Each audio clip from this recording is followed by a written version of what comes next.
കൊല്ലം മൈനാഗപ്പള്ളിയിൽ യുവതിയെ കാർ കയറ്റിക്കൊന്ന സംഭവത്തിൽ പ്രതികൾ മദ്യലഹരിയിലായിരുന്നെന്ന് പോലീസ്. സംഭവത്തിൽ മനുഷ്യാവകാശ കമ്മീഷൻ സ്വമേധയാ കേസെടുത്തു.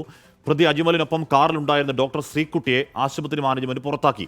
കാർ അമിത വേഗതയിലായിരുന്നുവെന്ന് ദൃക്സാക്ഷികൾ പറയുകയാണ്. അമിത വേഗതയിൽ അലക്ഷ്യമായി എത്തിയ കാറാണ് അപകടം വരുത്തിയതെന്ന് ദൃക്സാക്ഷികൾ 24-നോട്. ജസ്റ്റ് ക്രോസ് ചെയ്യുമായിരുന്നു. ക്രോസ് ചെയ്യാൻ അവര് കറക്റ്റായിട്ടാണ് ക്രോസ് ചെയ്ത്. ആ വണ്ടി റോങ് സൈഡിൽ വരുമായിരുന്നു.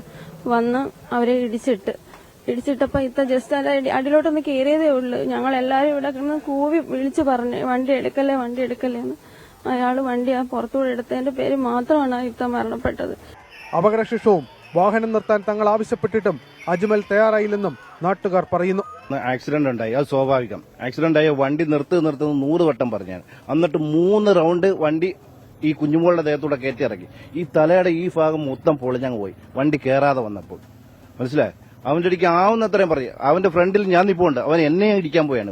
പിന്നീടുള്ള യാത്രയിൽ അജ്മൽ നിരവധി വാഹനങ്ങളിൽ ഇടിച്ചെന്നും പോലീസിന് വിവരം ലഭിച്ചു. സംഭവത്തിൽ സ്വമേധയാ കേസെടുത്ത മനുഷ്യാവകാശ കമ്മീഷൻ 2 ആഴ്ചയ്ക്കകം റിപ്പോർട്ട് നൽകാൻ ജില്ലാ റൂറൽ പോലീസ് മേധാവിയോട് നിർദ്ദേശിച്ചു. സംഭവത്തിന് പിന്നാലെ ഡോക്ടർ ശ്രീകുട്ടിയെ ആശുപത്രിയിൽ നിന്ന് പുറത്താക്കി. വലിയത്ത് ഹോസ്പിറ്റലാണ് ഡോക്ടറെ പുറത്താക്കിയത്. ആശുപത്രിയിൽ കളങ്കമുണ്ടാകുന്ന നടപടി ഡോക്ടറുടെ ഭാഗത്തുനിന്നുണ്ടായതായാണ് ആശുപത്രിയുടെ നിഗമനം. 24 കൊല്ലം. ലോകത്തെവിടെയായാലും ഏത് സമയത്തും 24 വാർത്തകളും ഓഗ്മെന്റഡ് റിയാലിറ്റി പാക്കേജുകളും എക്സ്പ്ലെയിനറുകളും വിശദമായി കാണാൻ ഞങ്ങളുടെ യൂട്യൂബ് ചാനൽ നിങ്ങൾക്ക് സബ്സ്ക്രൈബ് ചെയ്യാം.